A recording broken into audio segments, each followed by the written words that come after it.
মা, তুমি কোথা থেকে কিভাবে সম্ভব এটা মা?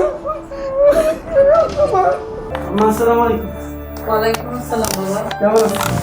এই তো ভালো আছি বাবা, তুমি কেমন আছো? আমার ভালো থাকা আম্মা, এই তো আছি। পঙ্গু মানুষ, সারাদিন হুইল চেয়ারের সঙ্গী। তা আপনার আসতে কোনো সমস্যা নেই তো? না বাবা, কোনো সমস্যা হয়নি। মা, তুমি কোথা থেকে কিভাবে সম্ভব এটা মা? মা, মা, আমি স্বপ্ন দেখতেছি না তোমার। মা, তুমি কোথা থেকে আসবে মা? কিভাবে আসছো তুমি? গত 4টা বছর তোমার আমার বুকের মধ্যে করে তোমার দেখার জন্য মা, তুমি কিভাবে আসলে মা?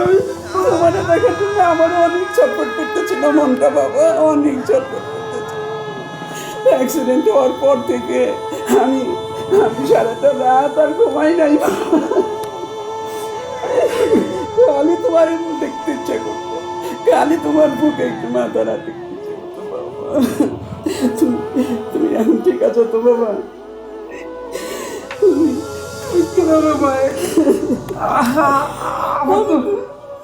তোমার বউ তো তুমি অ্যাক্সিডেন্ট করার পর থেকে আমার খালি বিচার জন্য দাঁড় করাইতো, কিন্তু আমার খালি তারা রিফিউজ করতো। পরে এইবার ভিসা পাইয়া আমি আর দেরি করি নাই বাবা, খালি ছুটে আসছি তোমার কাছে। মা, বিশ্বাস করো মা, 4টা বছর পরে মা তোমার আমার বুকটা ঠান্ডা হয়ে গেছে মা। আমার ভিতর ঠুমো কেমন শীতল হয়ে গেছে মা তোমার 4টা বছর। আমি তোমার মা প্রতিটা রাত দেখার জন্য মা আমি বুকের মধ্যে খালি সম্পর্ক করতো মা।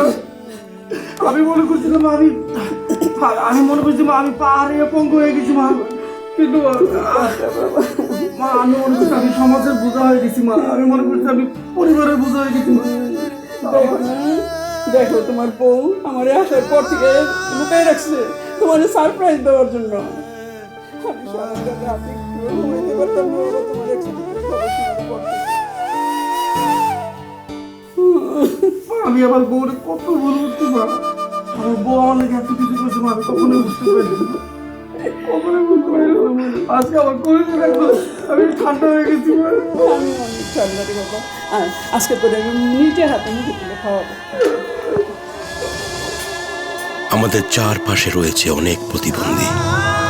এদের অসহায়ত্ব একটি বিষাদ মানসিক যন্ত্রণার কারণ হতে পারে।